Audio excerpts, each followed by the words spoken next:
السلام عليكم ورحمة الله وبركاته. إن الحمد لله نحمده ونستعينه ونستغفره ونعوذ بالله من شرور أنفسنا ومن سيئات أعمالنا. من يهده الله فلا مضل له ومن يضلل فلا هادي له. أما بعد، اللهم صل وسلم وبارك على نبينا محمد وعلى آله وأصحابه ولبيته وذريته أجمعين.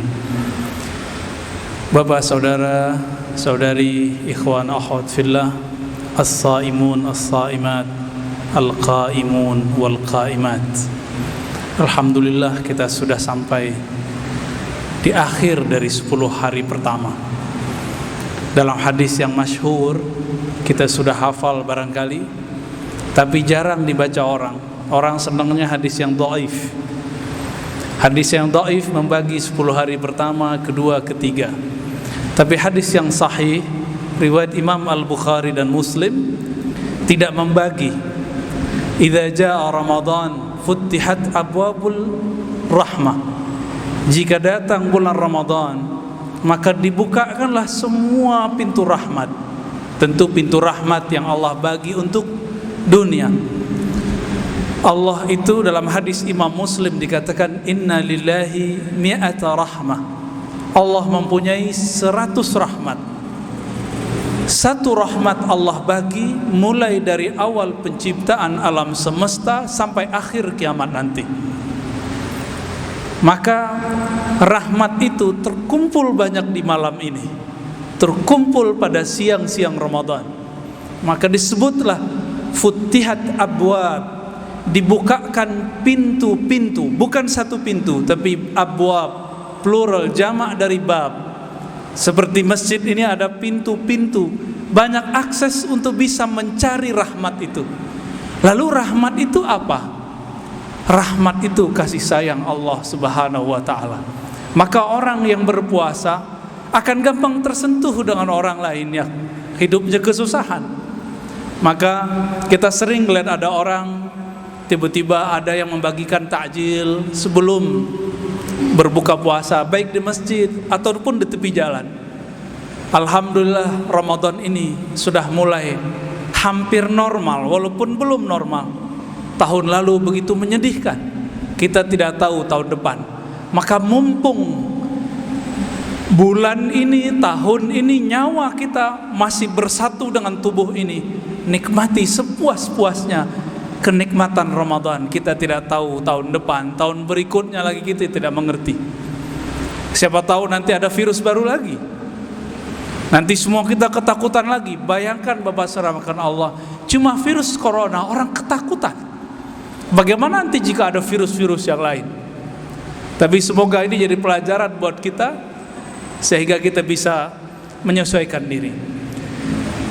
Apalagi kata Nabi tadi kalimatnya pintu rahmat, dan tidak dibagi mulai dari awal Ramadan sampai akhir Ramadan, itu adalah malam-malam rahmat.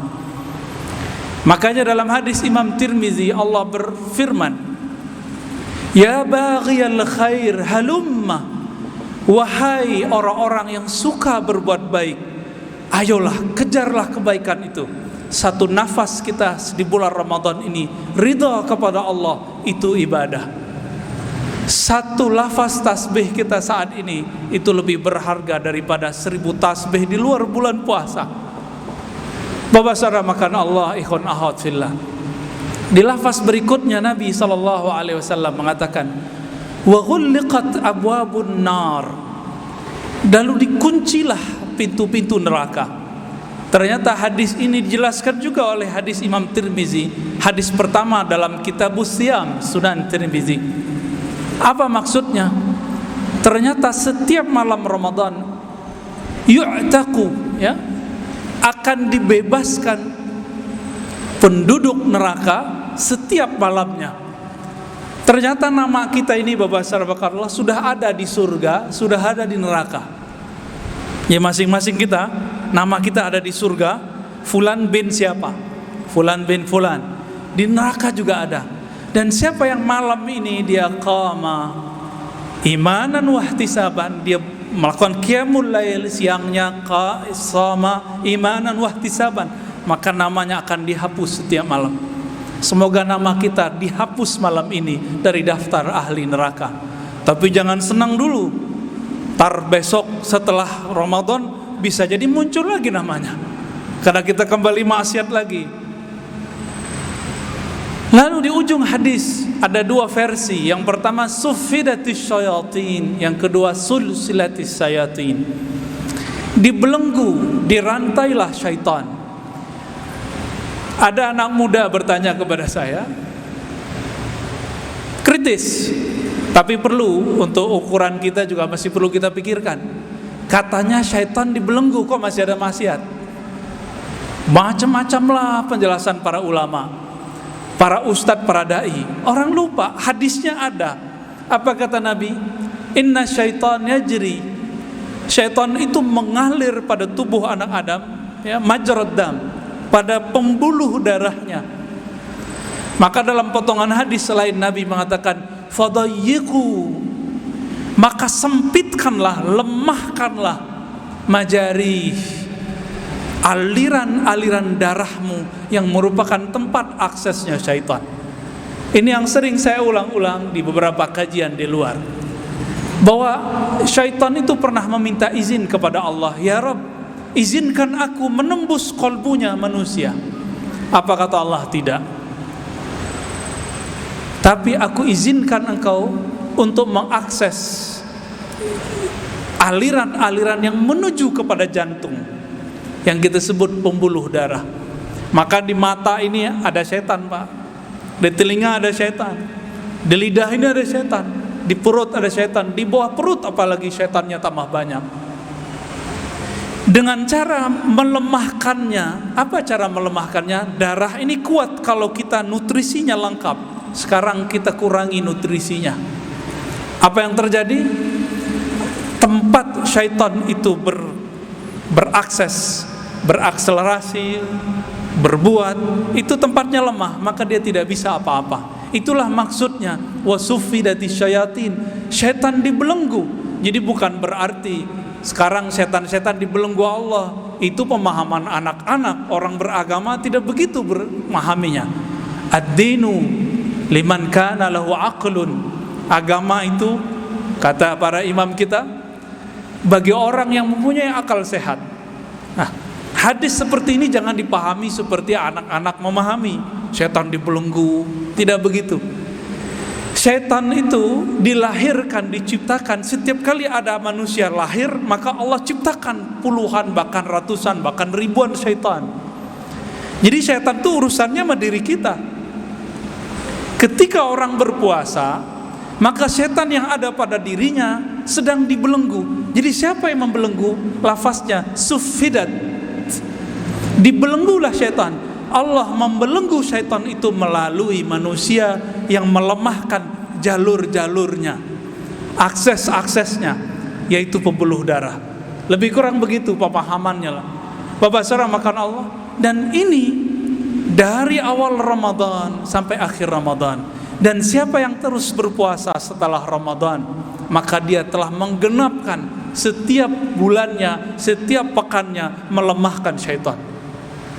Tapi hati-hati, di sini ada yang disebut oleh Imamuna Abu Hamid Al-Ghazali, sahib Ihya Ulumuddin. Apa kata beliau? Ada yang disebut al-mughtarrina min arbabil ibadat, orang-orang yang tertipu dari kalangan yang suka beribadah. Apa tertipunya? Berpuasa karena ingin sakti. Berpuasa Daud, nanti setelah puasa nih, mau puasa Daud supaya tajam kolbunya, bisa baca isi hati orang. Tidak sedikit juga saya ketemu orang puasa supaya rezekinya lancar. Loh, apa urusannya? Gak ada urusannya, puasa-puasa, rezeki. Rezeki itu kata Sayyidina Ali karramallahu wajhah, imman ta'ti ilaihi wa imma ya'ti ilaik. Rezeki itu ada yang engkau menjemputnya, ada yang dia yang menjemputmu. Jadi nggak ada urusannya dengan puasa, ya. Orang puasa kalau nggak menjemput rezekinya ya tidak dapat rezeki.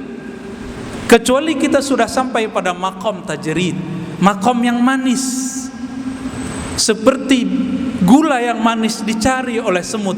Jika ada orang-orang yang sudah mempunyai kemampuan seperti ini, dia cukup diam-diam saja, maka nanti rezeki datang kepadanya. Ada orang seperti ini dengan cara dia bekerja di masa mudanya lalu tajrid di masa tuanya. Lain lagi dengan cerita ahli-ahli kolbu.